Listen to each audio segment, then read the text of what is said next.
there is something you were meant to set down a long time ago, and it is still here with you tonight. Maybe it is a person or a version of your life, or a small hope you have quietly outgrown. You may have wondered why it stays, why letting go feels heavier than holding on, even when the holding has slowly worn you out. There is a name for that pull, and it has far less to do with you being weak than you have been told. Here is the part that turns the blame around. The more something has cost you, the tighter the mind can grip it, as if opening your hand would mean losing it twice. For a long time, researchers believed this imbalance, the way a loss seems to weigh more than a gain of the same size, was simply how every mind was built, a fixed law you were quietly failing to beat. Welcome to Psychology for Sleep. But newer work has begun to question that. Some researchers now ask whether the clinging is really about fear of loss at all, or partly just the mind's soft preference to leave things exactly where they are, to keep the familiar shape of a life rather than reach for a different one. Tonight leans gently toward that question, and toward a kinder answer than the one you may have been giving yourself. You are resting in the space between holding on and letting go, the place where nothing has to be decided and nothing has to be released. Let the grip in your hands soften first, before anything else does. Let your shoulders forget, for a moment, what they have been carrying. Let's follow the question of why the mind holds on, back to where the holding quietly begins. There is something you are still holding tonight, a message unsent, a door left ajar to something that has already ended. You know keeping it costs you, and still your hand will not open. Researchers have a name for the strange arithmetic underneath this: loss aversion, the mind's tendency to feel the sting of losing more sharply than the pleasure of gaining. Underneath everything that follows sits one quiet question: why does the mind cling to what hurts, even when letting go would hurt less? Tonight, we do not answer it yet. We only sit beside it, the way you might sit beside something you are not ready to release. Keeping something is quiet.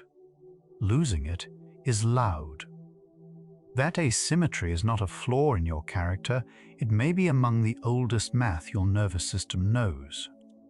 Researchers have long argued that losses loom larger than equivalent gains, that the ache of giving something up outweighs the joy of receiving the same thing. Newer studies question how universal this really is. What stays true across the debate is simpler. The mind does not treat holding and releasing as equal and opposite. One feels like standing still, the other feels like falling. And so we lean again and again toward the version that asks us to change nothing at all, even when nothing is exactly what wounds us. The moment something becomes yours, it seems to grow heavier in your hands. Economists call this the endowment effect, the observation that people often ask more to give up an object than they would ever pay to get it. How strong and universal the effect is remains debated. In the classic experiments, people handed a plain coffee mug, suddenly priced it far above what buyers nearby would offer. Nothing about the mug had changed. Only its address had. What this hints at is tender and human. Ownership is not only about having. It is about a quiet line. The mind draws around a thing and begins to call part of me. And what feels like part of you is never easy to set down. Ask why the familiar road stays chosen long after it stops leading anywhere good. Psychologists call this the status quo bias, the pull toward leaving things as they are, even when another path would clearly serve you better. Part of it is fear of loss. The part is plain as still, inertia, the simple weight of an object at rest. Choosing to change requires effort, attention, a small act of will. Choosing to stay requires nothing. And a tired mind, at the end of a long day, will almost always take the road that asks for nothing. Staying is not always love. Sometimes it is only the absence of the strength to move.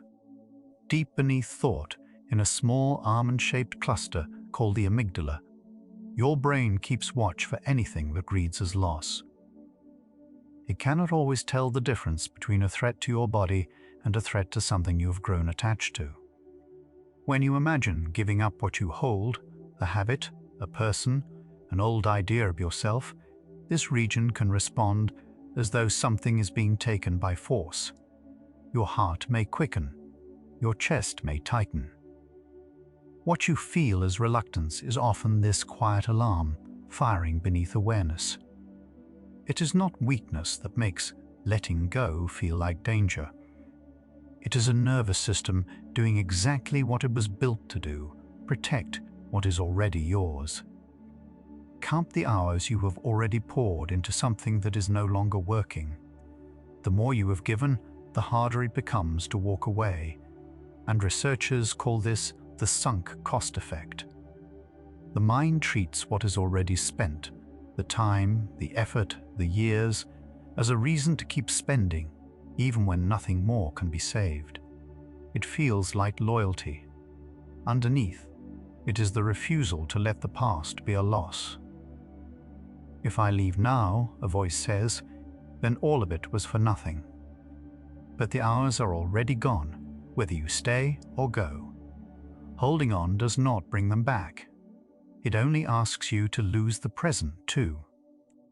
A known ache can feel strangely safer than an unfamiliar peace. The mind, it turns out, would often rather keep a pain it can predict than trade it for an uncertainty it cannot. Studies of decision-making show that people frequently prefer a smaller, certain outcome over a larger one wrapped in doubt. Certainty itself seems to carry a weight. The brain is reluctant to give up. This is part of why letting go feels like standing at an unmarked edge. On one side, the familiar sorrow you have already learned to carry. On the other, an open space with no shape yet. And the mind reaches almost every time for the sorrow it already knows how to hold. We rarely notice that staying is also a choice. When you do nothing, the mind quietly files it as no decision at all, and so it costs you almost nothing in regret. Researchers who study how people weigh action against inaction find a consistent lean. A loss that follows from something we did tends to sting more than the same loss that follows from something we simply allowed. So the mind protects itself by not acting. It lets things drift, calls it patience, calls it waiting for the right time. But drifting is a direction too. The current does not pause because you have closed your eyes to it. To hold on by doing nothing is still, quietly, to choose. Some things stop being things we have and become things we are. A role, a relationship, a belief about who you were. Over time, the mind stops holding them at arm's length and stitches them into its sense of self. Neuroscientists find that thinking about our closest attachments can light up the same regions we use to think about ourselves, as if the boundary between me and mine has quietly dissolved. This is why certain losses feel less like putting something down and more like losing a limb. You are not exaggerating when it feels that way. Part of the self really was built around what you are being asked to release. The grief is proportional to how deeply it was woven in. Before anything is actually gone, the mind has often already begun to mourn it. Simply imagining a loss can stir some of the same circuits that fire when the loss is real. The brain does not always wait for the event to feel its weight. This is one reason the thought of letting go can hurt more than the letting go itself. You rehearse the emptiness in advance, again and again, until the rehearsal becomes its own kind of pain.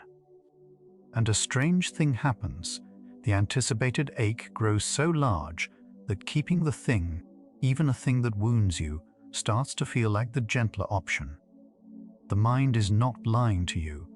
It is only counting a loss it has not yet been asked to pay. The past has a gravity all its own. When you try to release an old version of your life, you are also releasing the version of yourself who lived it, and the mind resists letting that person go. Memory does not store the past like a photograph. Each time you recall it, the brain rebuilds it, and in rebuilding, holds it close.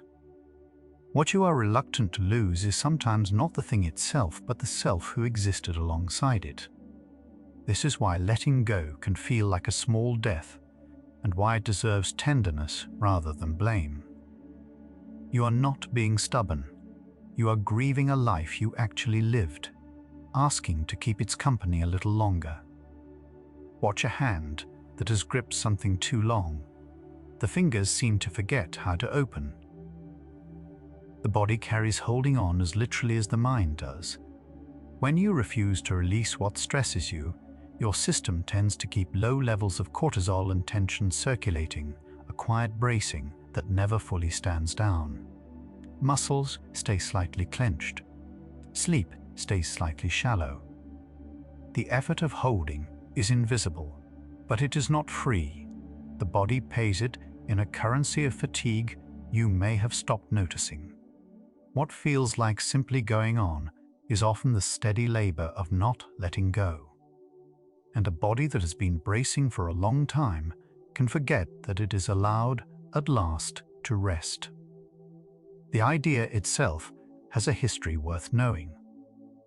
In 1979, two researchers, Daniel Kahneman and Amos Tversky, described a pattern they called prospect theory, the notion that people feel losses more heavily than equivalent gains, and so made choices tilted toward avoiding loss. For decades, this reshaped how we understand the reluctant, clinging mind. And here, the question we opened begins quietly to turn. If some reluctance to lose is woven into how we decide, then holding on may not be a personal failing at all. It could be, in part, the predictable shape of a very old machinery. That reframing changes something about how gently you might treat yourself for finding this so hard. But the neat story did not stay settled. In 2018, researchers Gall and Ruka published a careful challenge, arguing that the evidence for losses always hurting twice as much as gains is weaker and more situational than it first appeared. Much of what looks like loss aversion, they proposed, may be plain inertia, a preference for keeping things as they are rather than a special dread of loss itself. The truth, as so often happens in science, seems to live somewhere in between. What matters for you tonight is not which side wins. It is that the difficulty you feel is real enough to have occupied serious minds for decades. Your struggle to let go is not weakness. It is one of the genuine puzzles of being human. Consider how quickly something borrowed starts to feel owned. Lend the mind a possession for even a short while, and it begins to build the small fence of belonging around it. Some studies suggest this attachment can form within moments, the brain updating its map of what is mine faster than reason can keep pace. This is not greed. It is the same tender machinery that lets you love a home, a routine, a person, and call them yours. But the machinery does not always distinguish between what nourishes you and what quietly drains you. It fences them both. And so you can end up guarding with equal care the things that hold you together and the things that are slowly taking you apart. Regret is one of the few pains we can suffer entirely in advance. The mind runs simulations of the future, and when it pictures letting go, it often serves up the sharpest possible image of missing what is gone. Research on anticipated regret shows how strongly this imagined future can steer present choices. We will hold on to almost anything to avoid the feeling of having thrown something precious away. But the regret you fear is a forecast, not a fact. the mind is skilled at painting the ache of loss, and strangely quiet about the relief that so often follows it. You are bracing against a future that has not happened and may never arrive in the shape you dread. The familiar offers a single, powerful gift: predictability. Even an unhappy situation, once known, spares the mind the labor of bracing for surprise, and the brain treasures anything that lowers uncertainty. Studies of how we process the unknown suggest that ambiguity itself can register as a mild stressor, something the nervous system works to reduce. So a difficult but predictable present can feel steadier than an unknown but freer future. This is not foolishness. It is a mind choosing the country it has already mapped over the open land it has not. Understanding this does not make the choosing disappear, but it can soften the harsh names you may have called yourself for staying somewhere safe, if not quite well. Repetition carves grooves the mind learns to follow without asking. Deep structures like the basal ganglia turn repeated behavior into habit, into something that runs almost on its own, below the level of choice. Holding on can become exactly this kind of habit, a pattern rehearsed so many times it stops feeling like a decision and starts feeling like simply who you are. This is why willpower alone so often fails against it. You are not fighting a single choice. You are working against a well-worn path the brain prefers because it costs so little to travel. Letting go, then, is less a moment of force than the slow laying down of a new path beside the old one, walked gently, again and again. Grief, at its heart, is the long work of releasing what the mind refuses to file as gone. When we lose someone or something we loved, the brain keeps expecting them, reaching for the phone, turning to share a thought, meeting absence where presence used to be. Researchers describe grief as a kind of learning, the slow updating of an inner map that still shows the world as it was. This is why it cannot be rushed, and why it should never be shamed. What looks like being stuck is often the mind doing precise, careful work, teaching itself, one small ache at a time, that the shape of your life has genuinely changed. Letting go and grieving are, in the end, the same tender task. Even the doorways we walk toward willingly can carry a shadow of loss. A new beginning, a healed relationship, a healthier life, each gain quietly asks you to leave a version of yourself behind. And the mind, tuned to notice what is disappearing, will sometimes grieve the change even as the rest of you welcomes it. This is why good transitions can feel unexpectedly heavy, why you can want something deeply and still ache on the threshold of receiving it. Nothing is wrong with you when this happens. You are simply feeling both sides of the same door, the arrival and the leaving, held together. Growth is not the absence of loss, it is loss and gain, arriving in the same breath. The brain is, before anything else, a prediction machine, always modeling what comes next. It invests in expectations the way you might invest in plans, and when reality threatens to take an expectation away, the loss can register in the same circuits that handle reward. Dopamine, often misnamed the pleasure chemical, is closer to the currency of anticipation. It tracks what we expect to get. To let go of something is to cancel a prediction the brain had already begun to spend. No wonder release can feel like a small withdrawal, a dip below the line you were counting on. You are not only losing a thing, you are asking the mind to revise a future it had quietly promised itself. When what we are holding is a person, the difficulty runs deeper still. Human bonds are built partly from oxytocin, a chemistry of closeness that ties us to the people we let inside, and that bond does not simply switch off because a relationship has ended. The body can go on missing someone the way it misses warmth in a cold room, an ache with no clear location. This is why letting go of a person is rarely a decision you make once. It is something the nervous system unlearns slowly, cell by quiet cell. If your body still reaches for someone your mind has already released, you are not failing. You are simply made of a chemistry that loved them well. Step back, and a shape begins to show through all of this. Fear of loss, the weight of the familiar, sunk hours, old habits, the self woven into what you hold, none of them are failures of will. They are the many hands the mind uses to keep things where they are. And so the question we began with turns once more.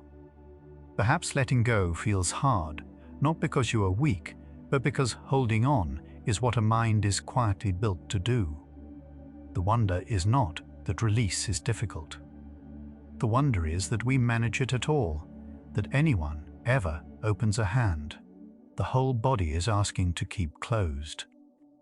So much of the shame around holding on comes from believing it means something broken in you. The science offers a gentler account.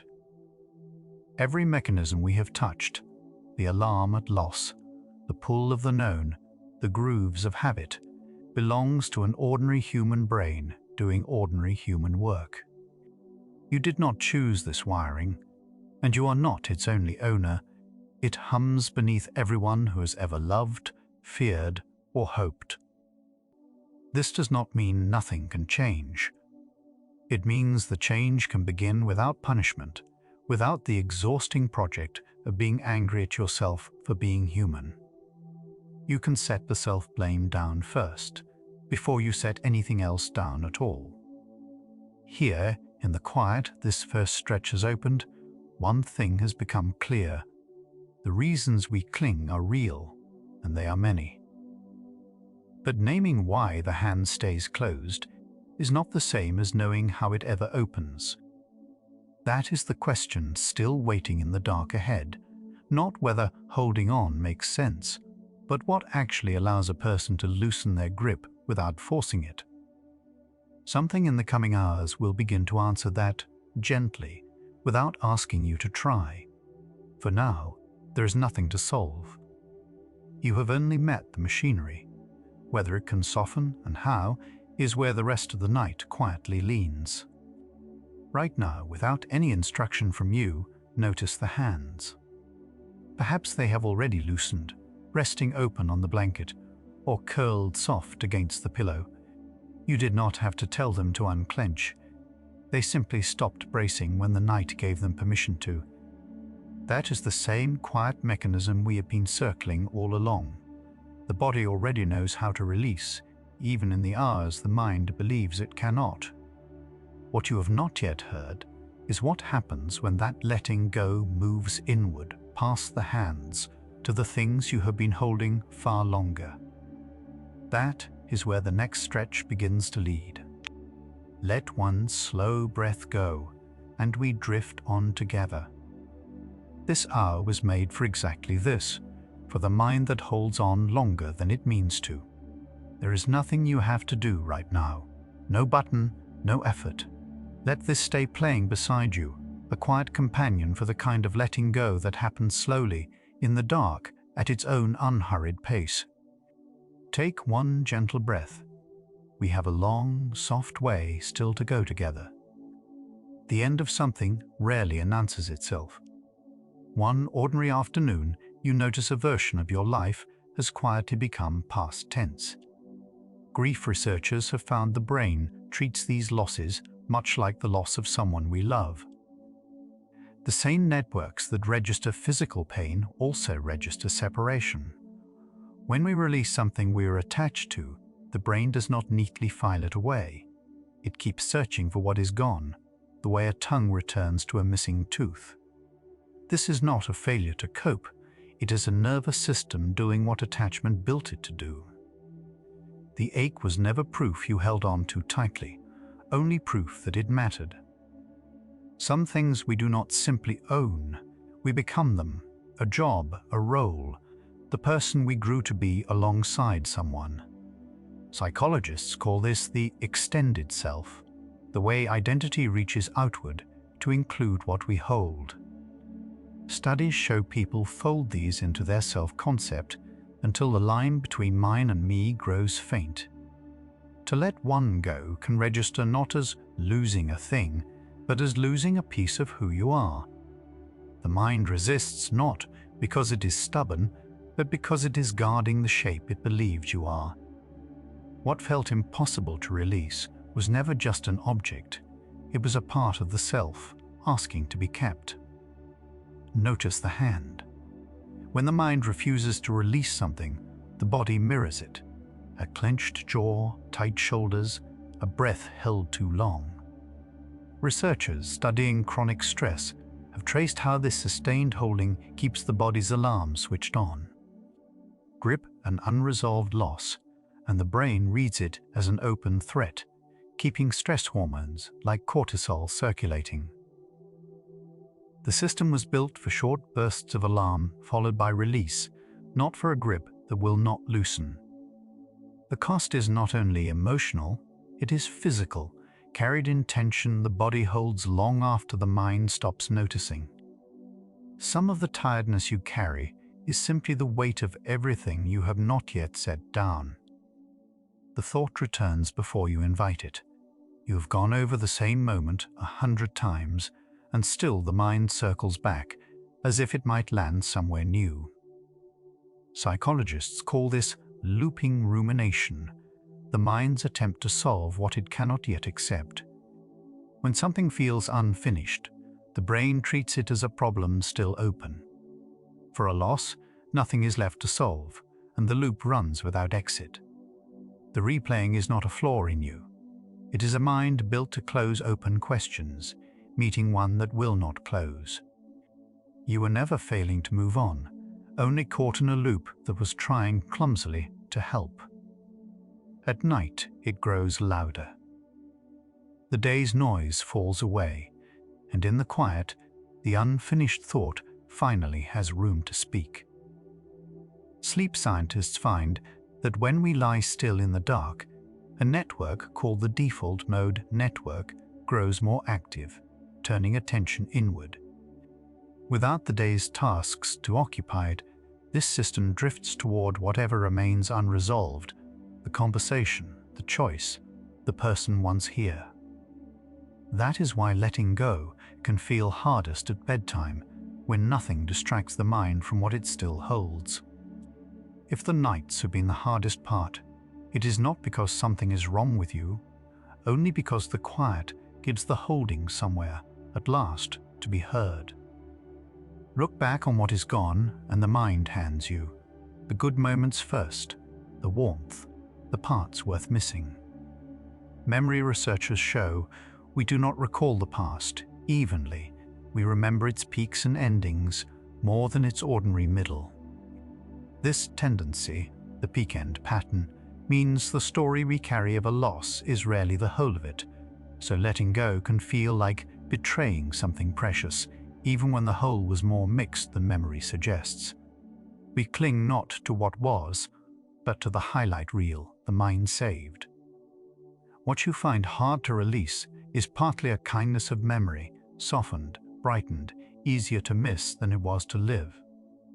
Change asks the body a quiet question: is this safe? The body's first answer is almost always caution.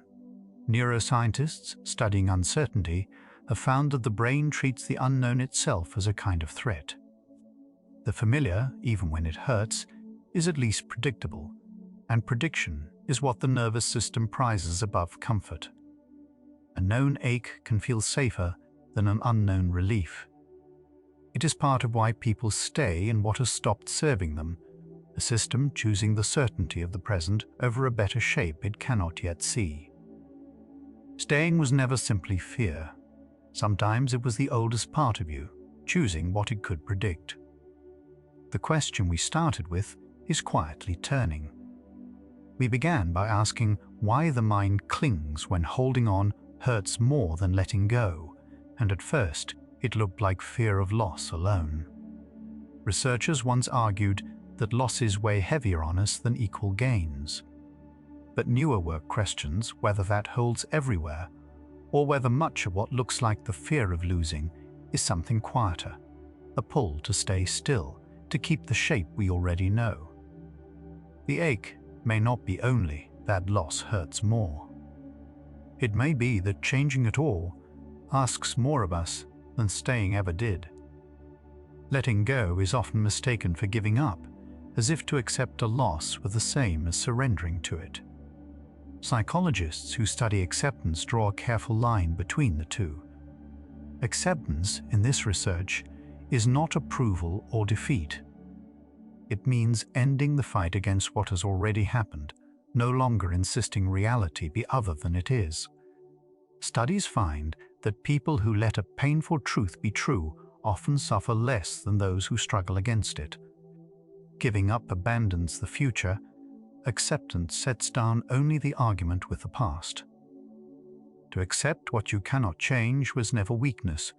It is the quiet strength of ending a war you were never going to win. Listen to how you speak to yourself on a hard night.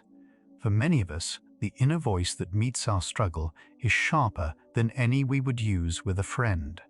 Researchers who study self-compassion find this harshness does not help us let go. It makes the holding tighter. When we criticize ourselves for still hurting, the brain reads it as another threat, stacking stress on top of grief. Studies show that meeting our own pain with kindness lowers the body's alarm response and lets hard feelings move through more freely. Self-compassion is not indulgence. It is offering yourself the patience you would give someone you love. You do not have to earn your own tenderness. Sometimes a feeling loses a little of its grip the moment you find the right word for it. What was a heavy fog becomes simply grief or fear or missing. Neuroscientists call this affect labeling. When people put a strong emotion into words, activity in the brain's alarm center, the amygdala, tends to quiet, while a region behind the forehead that helps steady feeling grows more active. Naming does not erase the emotion, but it changes our relationship to it, turning a wave that carries us into something we can stand beside and watch. The feeling you could not name was never too much to hold, only waiting for a word to make it bearable. Finished things fall quiet in the mind. It is the unfinished ones, the conversation that never ended, the goodbye you never got, that keep tugging at your attention. Nearly a century ago, a psychologist named Bluma Zygarnik found we remember interrupted tasks far better than completed ones. The mind keeps an open loop running for anything unfinished until it feels closed. A loss with no clean ending leaves that loop open. This is not you refusing to move on. It is a mind built to track the incomplete, working at what may never resolve. What keeps pulling at you is not a fault. It is an open loop, asking for an ending you may find within. Something in us braces at the thought of carrying a loss alone, and something loosens the moment another person simply stays near. Researchers studying human connection have found that our nervous systems are not built to steady themselves in isolation. Through a process called co-regulation, the presence of a calm, trusted other can slow our heart rate, soften our breathing, and lower the body's stress response, often without a word spoken. This is why grief shared feels lighter than grief hidden, and why letting go is rarely something we do entirely alone. The hand that helps you release is often another's, resting quietly beside your own. You were never meant to set the heaviest things down by yourself. Put a private ache into words on a page, and something shifts, as though the weight moves from inside you to somewhere it can finally be seen. For decades, researchers have studied expressive writing and found that translating a hard experience into language changes how the body holds it. People who write honestly about a loss tend to sleep better and carry less physical tension in the weeks that follow. Turning a tangle of feeling into a line of words seems to help the mind organize what it could not resolve while it stayed unspoken. What you could not say aloud was always allowed to be set gently onto the page. The body knows how to let go long before the mind agrees to. You feel it in a long exhale, in shoulders that drop when you stop bracing. Physiologists trace this release to the parasympathetic nervous system, the branch that returns the body from alarm to rest.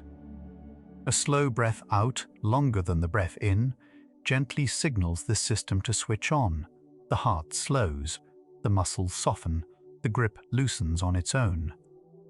The body cannot argue with the mind, but it can lead the way, showing the nervous system the threat has passed.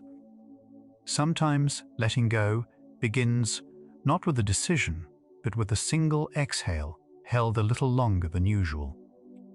A grief carried into sleep feels a shade lighter by morning, the same loss, yet not quite as sharp against the day. Sleep researchers have begun to understand why, tracing how the resting brain works on emotional memories through the night. In deep sleep, the brain appears to revisit the day's feelings and soften the intensity attached to them, keeping the memory while easing its sting. This is one of rest's quiet gifts, not erasing what happened, but turning down its charge so it becomes easier to carry. Some of the letting go you strain to force is work the night was always ready to do for you. Something has softened in the last little while, the breath a little slower, the thoughts a little farther apart. Whatever you came here still holding, you've not been asked to put it down, only to understand tonight why it was ever so hard to.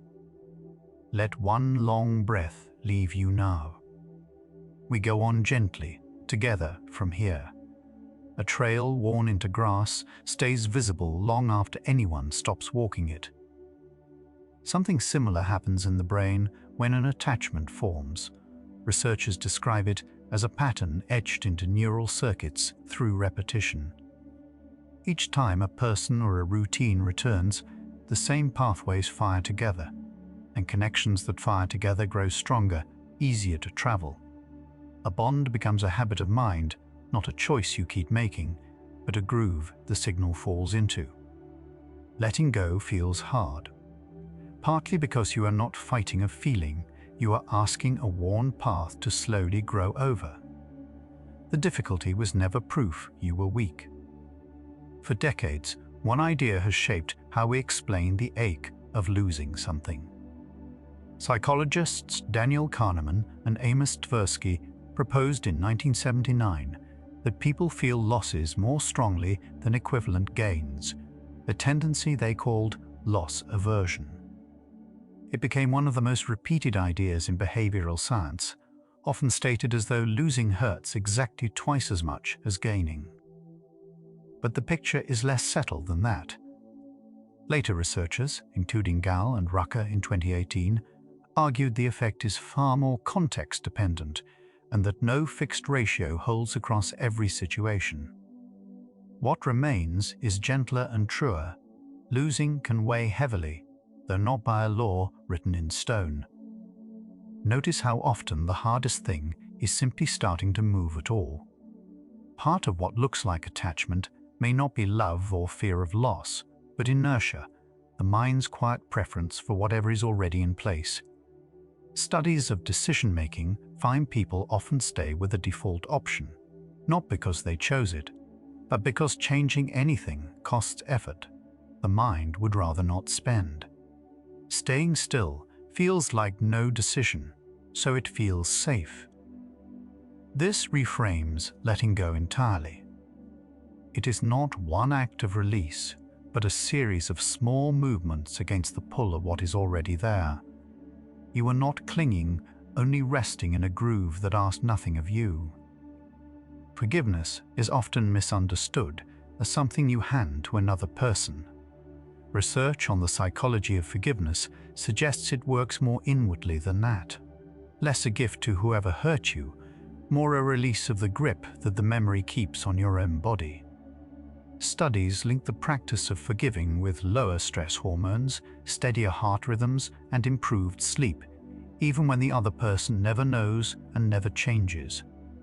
Forgiveness, in this light, is not approval of what happened. It is the moment you stop carrying the full weight of it for them. You are allowed to set something down without deciding it was ever acceptable. Closure may be one of the most quietly misleading words we use around loss. It suggests a door that clicks shut, a clean ending after which the feeling is simply gone. But research on grief and adaptation describes something different, not a door closing, but a slow reweaving, where the loss stays part of you while the pain around it gradually softens. People who wait for closure before moving forward often wait for a moment that never quite arrives.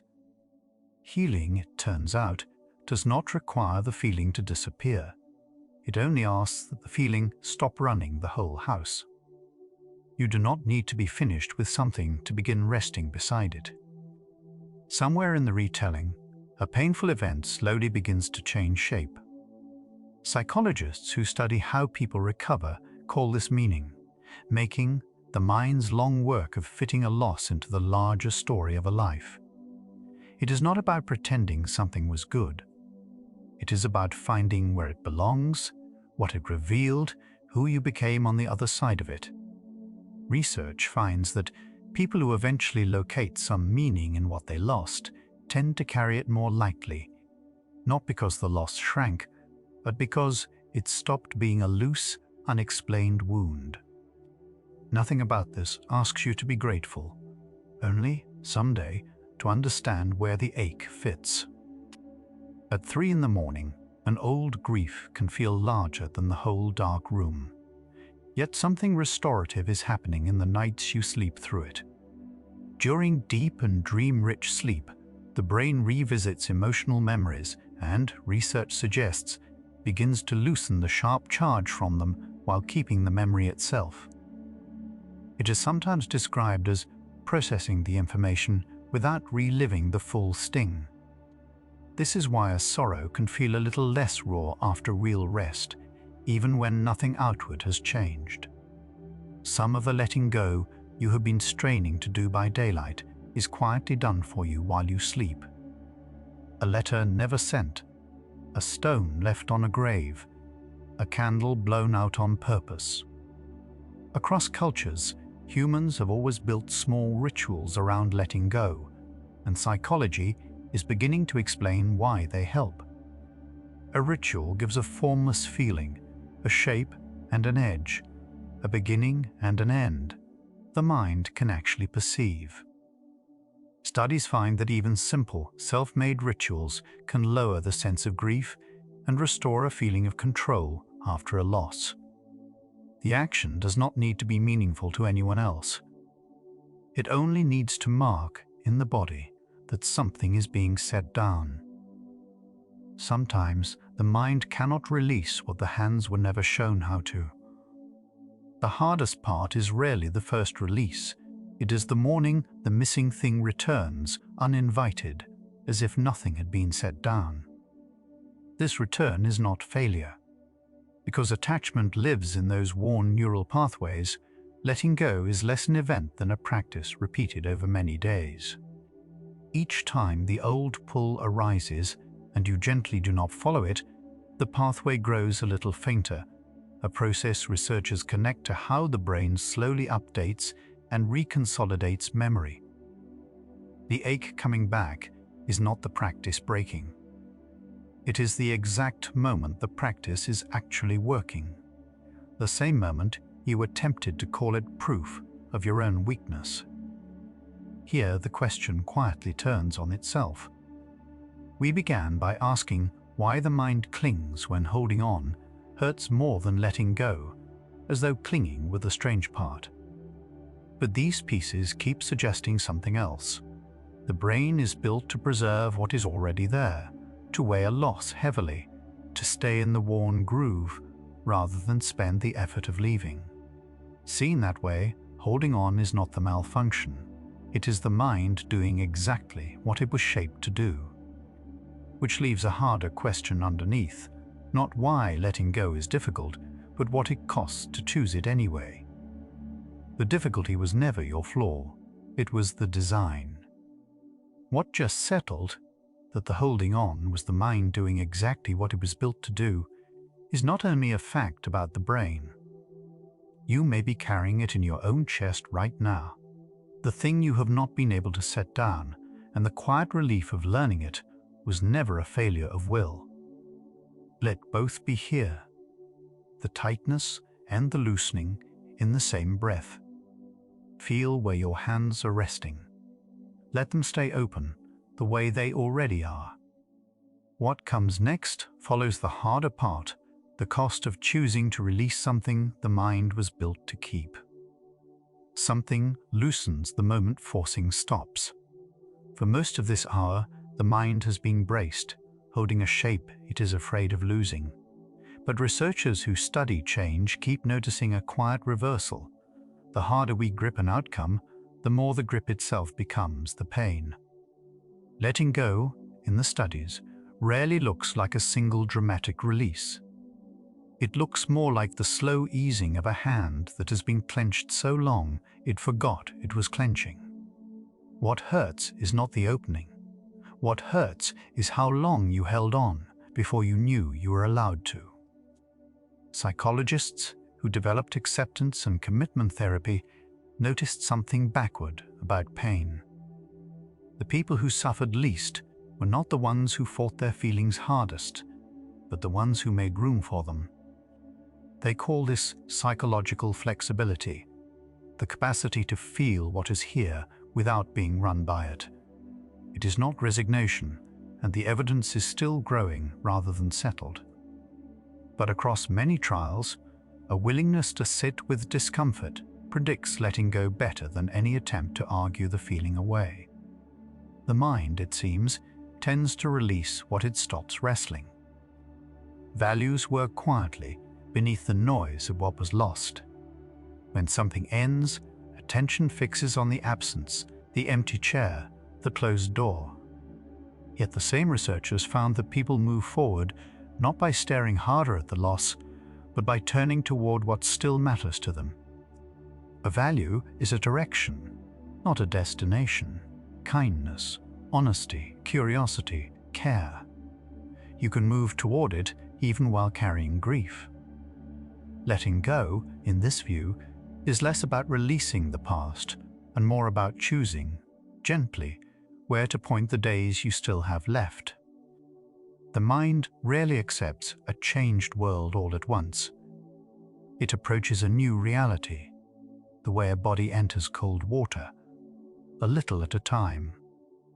Therapists sometimes call this graded exposure, letting yourself touch the loss in small, tolerable doses instead of bracing against it or drowning in it. The evidence is strongest for fear and gentler for grief, so it is offered as a path, not a prescription. Still, something in us softens through repetition. What felt unbearable in one wave becomes, slowly, something the nervous system learns. It can survive after all. A part of what you grieve is a version of yourself. Letting go of a relationship, a place, a plan, means letting go of the person you were inside it. Psychologists studying identity find that we build ourselves partly out of our attachments. They are not separate from who we are. So when they end, the loss is doubled, the thing itself, and the self that lived around it. This is why letting go can feel like a quiet undoing. It is not weakness. It is the mind recognizing that something of you is being asked to change shape too. Self-blame has a strange way of disguising itself as holding on. When we cannot release something, we often turn on ourselves, replaying what we should have done, as if punishment could rewrite it. Researchers who study self-compassion keep finding the opposite of what shame promises. Speaking to yourself with the warmth you would offer a friend does not make you weaker or lazier. In many studies, it lowers rumination and helps people move forward. Forgiveness here is not excusing. It is ending the private trial that keeps the past permanently open, permanently now. Grief does not climb neat stairs. The familiar idea of tidy stages, denial, anger, bargaining, and the rest was never meant as a map everyone must follow, and researchers have long questioned it. Real grief loops.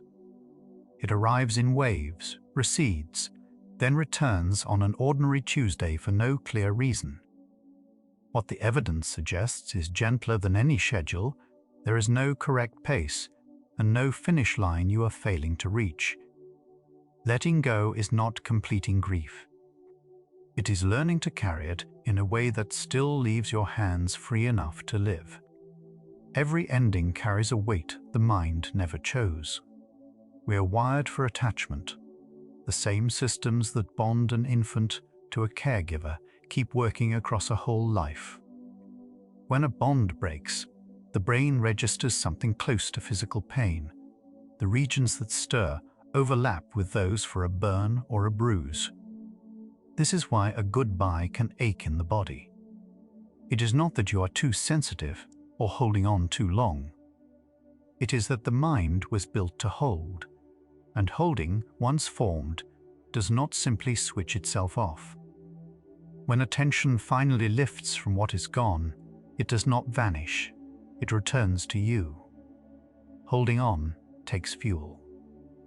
The constant low hum of monitoring a loss, rehearsing it, guarding against it, quietly draws down the same reserves you would use to live. Researchers describe attention as a limited resource, and grief as one of its heaviest ongoing costs. This is the quiet mercy inside letting go, not that the loss stops mattering, but that the energy once spent guarding it slowly comes back, free again for what is still here, still possible, still yours.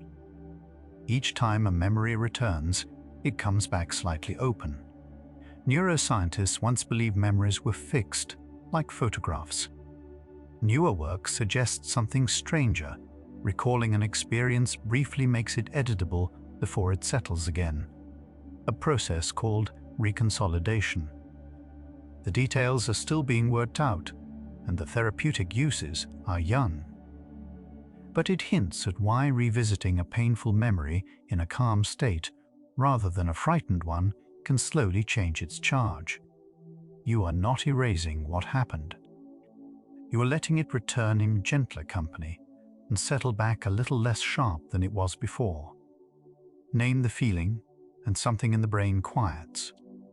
In studies of what researchers call affect labeling, simply putting an emotion into words, this is grief, this is fear, lowers activity in the amygdala, the region that drives alarm. Language seems to give the feeling somewhere to go besides the body. It is a small act, almost too simple to trust, and its effects are modest rather than magical. Yet letting go often begins right here, not by solving the emotion, but by turning toward it and saying its name, so it no longer has to shout to be heard. Fear is only half the reason we hold on. For decades, one idea dominated: losses simply hurt more than equal gains, so the mind clings to avoid the sting. But recent researchers have pushed back hard on that claim, arguing the effect is far less universal than it once seemed, and often smaller. Much of what looks like fear of loss may be plain inertia, a pull toward whatever already is, because changing anything at all takes effort. The mind would rather not spend. The question has quietly turned. Perhaps we do not only fear letting go. Perhaps, more often, we simply have not yet begun. On the page, the tangle sometimes loosens. A researcher named James Pennebaker spent years asking people to write about their hardest experiences for a few minutes across several days. The findings were real, but modest, not a cure, only a measurable easing for many. Writing seems to turn a formless ache into something with edges, a shape you can look at rather than only feel. Letting go can be helped by this quiet translation, moving the loss out of the endless loop of thought and onto a surface where it holds still long enough to be seen and slowly set down. There is a difference between turning something over and being trapped inside it. Psychologists separate reflection, thinking that moves toward understanding, from rumination, the loop that circles the same pain with no exit. Rumination feels productive. It promises that if you replay the loss enough times, you will finally solve it. But the studies suggest it mostly deepens the groove. Letting go is not refusing to think about what happened. It is noticing when the thinking has stopped leading anywhere and gently choosing to step out of the circle rather than walk it one more time. Sleep does more with your losses than you might guess. One influential hypothesis holds that dream sleep unfolds in a calm neurochemical state, the brain's stress chemistry quieting, so it can revisit a hard memory without the original alarm firing alongside it. Overnights, that may loosen the body's reaction to the memory while leaving the memory itself intact. The idea is still debated, and the mechanisms are far from settled. But the felt pattern is familiar. A grief unbearable at midnight is often a shade more bearable by morning, and you did nothing to earn it. While you rested, the mind kept quietly working. After a night without rest, the whole world tilts toward loss. Researchers find that a tired brain reacts more strongly to what is negative and less to what is good. The alarm systems grow louder. The calming ones grow faint. This is why everything feels harder to release when you're exhausted. The mind is running the very circuits that magnify pain. It is not that your troubles are truly worse at 3 in the morning. It is that the instrument measuring them has lost its calibration.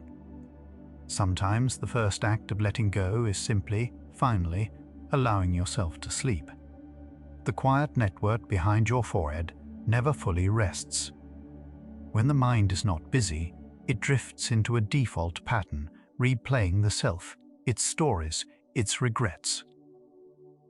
Neuroscientists link this default mode network to the wandering, self-referential thought that grief so easily fills. It is why letting go feels hardest in stillness, when there is nothing to do but remember. Yet the same network can soften.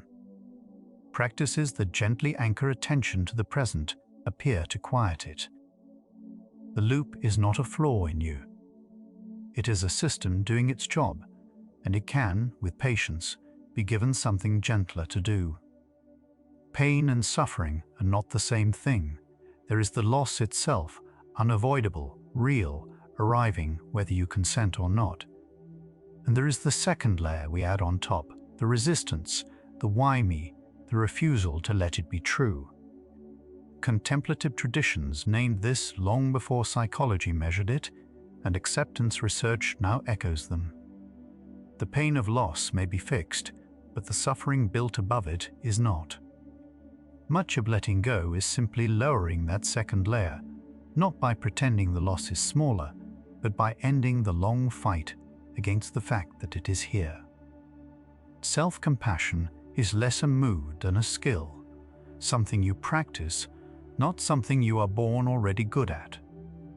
Where blame keeps prodding the body toward defense, deliberately meeting your own pain with warmth seems to switch on an older, soothing system, the same one a caregiver's kindness once activated in you.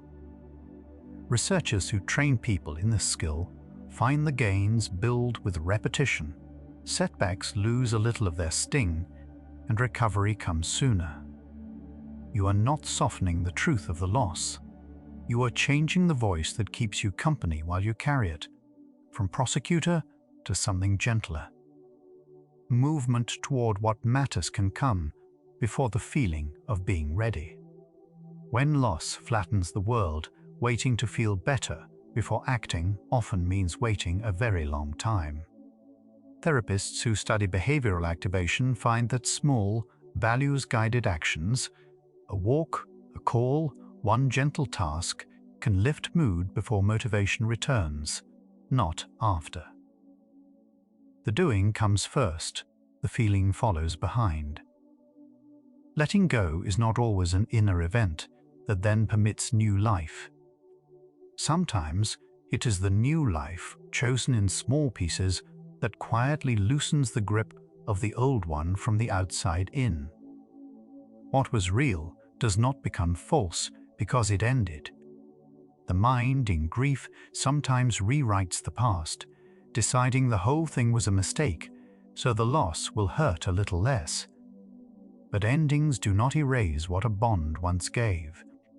Researchers who study meaning-making in loss find that people heal not by deleting the connection, but by letting it change form, from a presence to be kept into a part of the story that shaped them. You are not required to unlove what is gone. You are only invited to let it rest where it belongs. You are not one self but many, layered like rings in a tree. Each version you have been, the one who hoped, who tried, who lost, is still inside the present one, not deleted, but enclosed. Psychologists describe the self as continuous, yet always revising. Letting go does not amputate the past self, it folds it in. This is why release need not feel like a betrayal of who you were. The person you are becoming still carries the one who loved that thing, that place, that time. Nothing true is left behind. It is only carried differently. Pre-detention has to land somewhere. When the grip finally eases, the energy that once guarded the loss does not disappear. It becomes available, quietly, for the life still in front of you.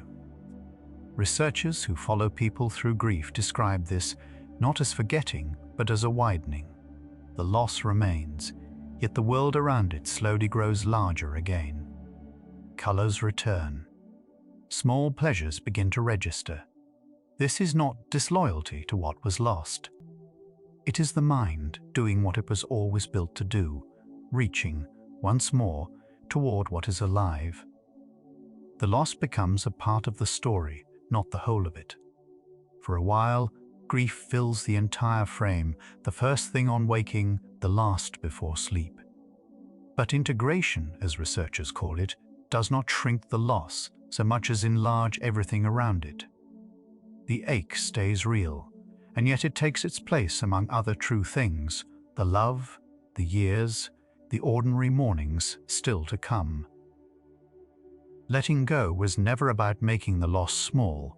It was about letting the rest of your life grow back to its natural size around it. Here is what the hour has been assembling.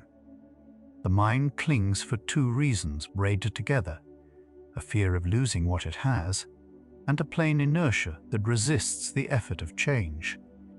And the old claim that loss hurts twice as much as gain turns out to be contested, not a fixed law of the mind, but a tendency that bends with context. So the grip was never weakness. Letting go, then, is less an act of will than a slow lowering of friction. Fear met with acceptance, inertia met with one small movement, until the hand that forgot it was holding finally opens. A hand that is gripped for hours does not open by force.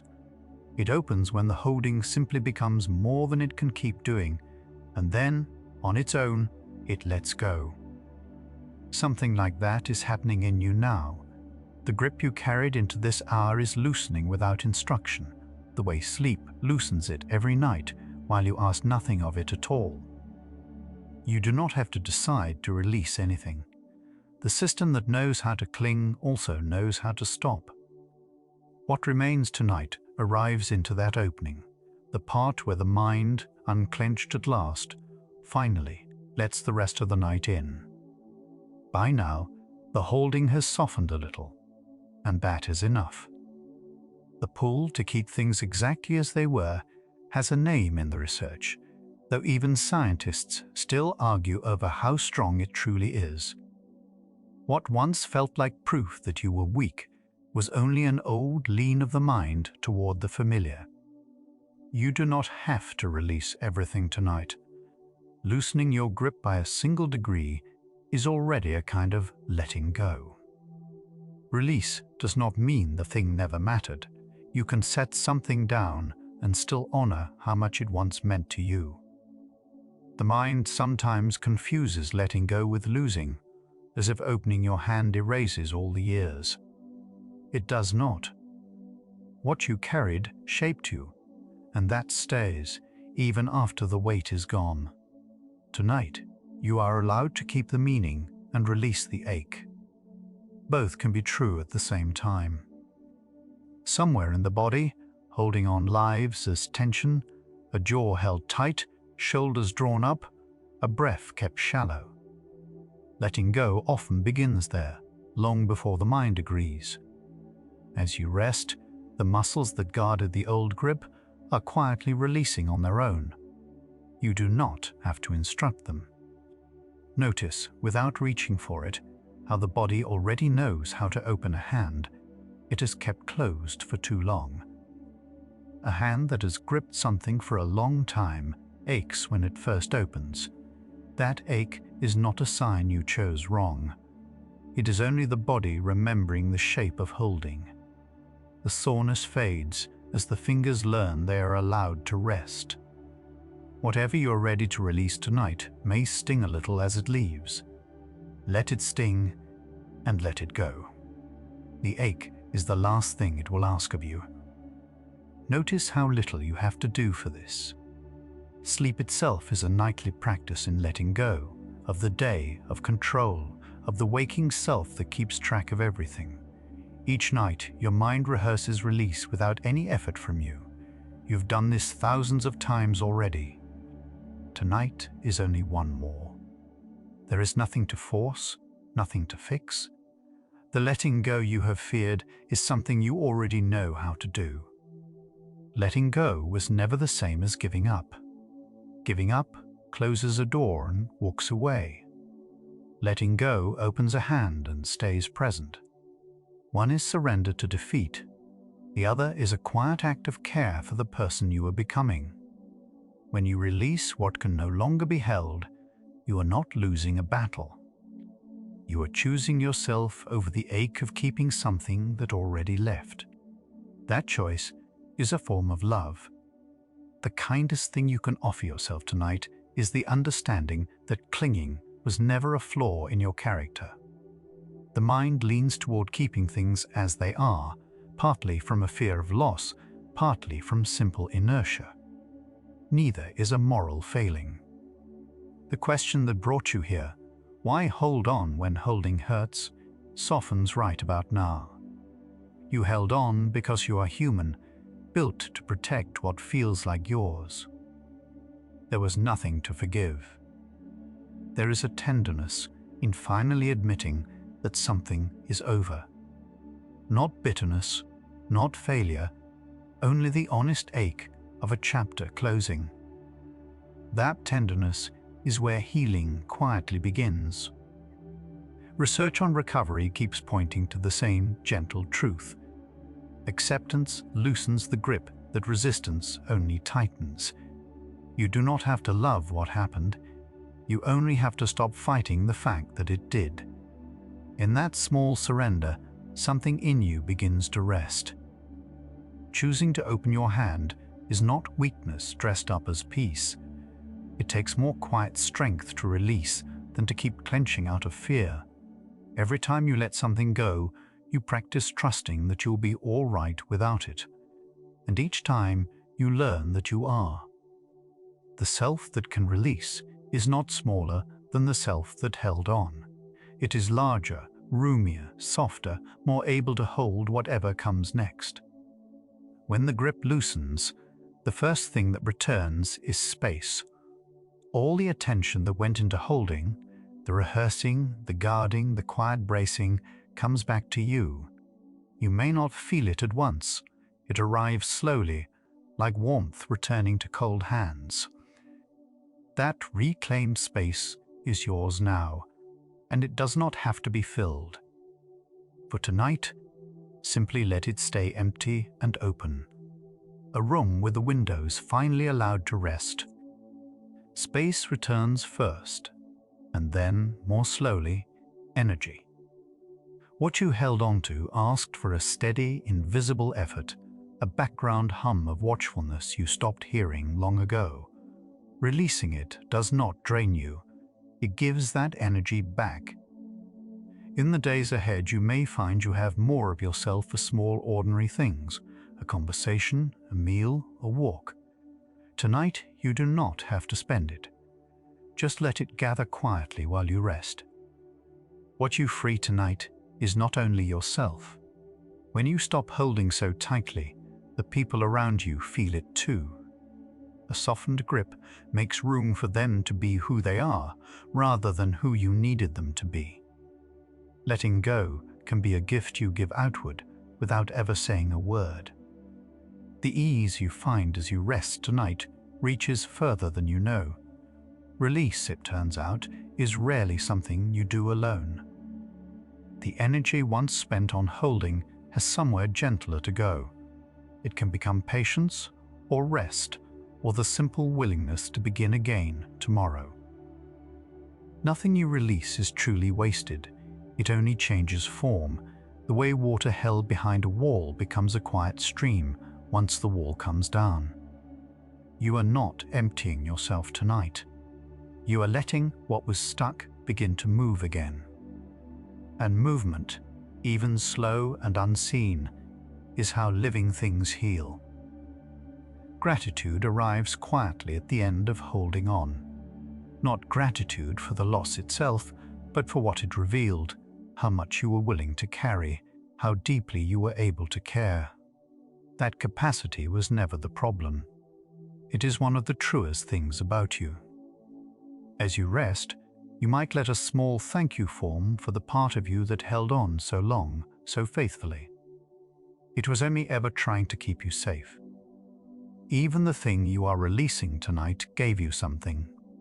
It taught you what matters, or what you can survive, or where your edges are. You do not have to feel grateful in the moment. Grief and gratitude can wait for each other.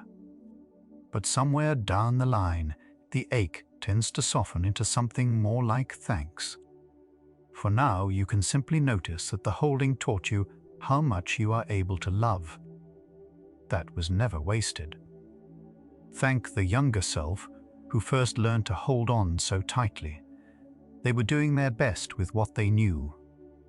The grip that ties you now was once a way of staying safe, of keeping something close in a world that felt uncertain. It served you then. It does not have to serve you now. You can thank it and gently retire it, the way you set down a heavy coat you no longer need on a warming night. Some part of you already knows how this ends. The question that pulled you here, why the mind clings even when clinging hurts, is quietly answering itself as you soften. The answer was never a rule about pain weighing twice as much as joy. It was simpler and kinder. You held on because letting go felt like losing, and no one ever told you that release could feel like coming home. Tonight, perhaps, it begins to. Tonight, you can set it down the way you set down anything heavy at the end of a long day, without ceremony, without a final word. Letting go does not call for a grand decision. It can happen in the smallest gesture, one slow exhale, one loosening thought, one moment of choosing rest over rehearsal. You do not have to announce it to anyone, or even to yourself. Simply let this breath carry a little of the weight away. One breath, and a little more of it leaves. Then another, and a little more. This is how release truly happens, not all at once, but in gentle, repeating waves, like a tide taking the shore back, grain by grain. You do not have to empty completely tonight. Each breath that goes out takes something with it, and each one that returns asks nothing in return. Let the rhythm do the work you were trying to force. The mind loosens its hold most easily when it stops being watched. As you drift, The grip you have felt all day quietly slackens on its own. You will not catch the exact moment it lets go, and that is how you will know it worked. Sleep does the last of the releasing for you, carrying away what your waking effort could not. There is nothing left for you to do now, but let it happen. Nothing has to be resolved for you to rest. This is the quiet permission the whole night has been moving toward. You can carry an unfinished ache into sleep and still sleep deeply. The mind does some of its gentlest mending precisely when you stop demanding an answer. Let the open questions stay open tonight. They will keep. What matters now is not solving anything, only letting yourself be held by the dark and the quiet a while. Morning will come softer than you expect. The things that felt unbearable tonight tend to look smaller in the first grey light, not because they changed, but because you rested. Hope is not a feeling you have to manufacture before sleep. It is what quietly returns while you are not looking, carried in on the ordinary grace of a new day. You do not have to believe in tomorrow tonight. You only have to let tonight be enough. Rest is not the reward for finally letting go. It is the ground beneath it. You do not have to earn your sleep by resolving everything first. The permission to rest was always yours, waiting under all the holding. Tonight, you can accept it without conditions, without proving you deserve it. The weary part of you that thought it had to keep guarding can finally lay down its watch. Nothing is asking anything of you now. You may simply rest. You are already doing it. Right now, with each breath growing slower, you are letting go of the day, of the effort, of the question that brought you here. It is happening without strain, the way it always could. The self that was so afraid of loss is loosening into sleep and finding, gently, that nothing essential falls away. You are still here. You are still whole. And you are, at last, allowed to let the rest of it go. In the end, letting go was never a loss. It was you, finally trusting that you would still be here on the far side of the open hand.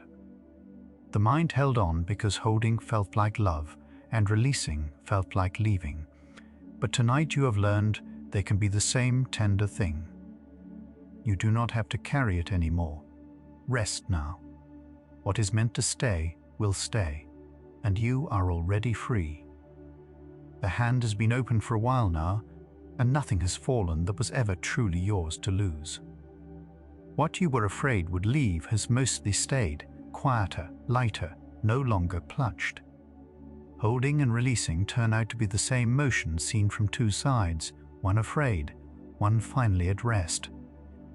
Let your entire being dissolve into the soft, open space that arrives after a grip lets go.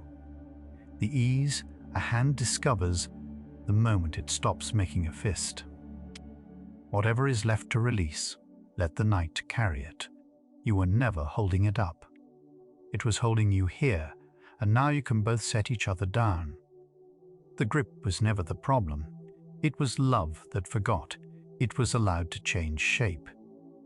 All those hours you spent holding on, they were not weakness, and they were not a mistake. They were the mind doing the only thing it knew to keep something precious close. There is nothing to be ashamed of in that, and nothing left to forgive. Tonight you set it down a little, not because you stopped caring, but because you finally trusted that caring does not require clenching. You can love something and still open your hand. You can release it and still be whole. Whatever you let go into this darkness does not vanish. It simply stops needing to be carried. And you are lighter now than you were when the evening began. The Psychology of Emotional Healing and Recovery playlist keeps returning to a single quiet question: how the same thing can hurt and heal at once. Tonight only began to loosen it. The next video in Psychology of Emotional Healing and Recovery begins there. You can let these last thoughts loosen and drift now, the way a hand, finally at rest, releases what it forgot it was holding. Let your body grow heavy, setting down the quiet bracing it has carried all day. If sleep comes, let it carry you to the place where nothing has to be held to be kept safe. If your eyes have already closed, there is nothing left to keep them open for. Rest well, weary one. You were never holding it up. It was only holding you here, and now you can both let go. Where the heaviest things you carry are finally allowed to rest. Right?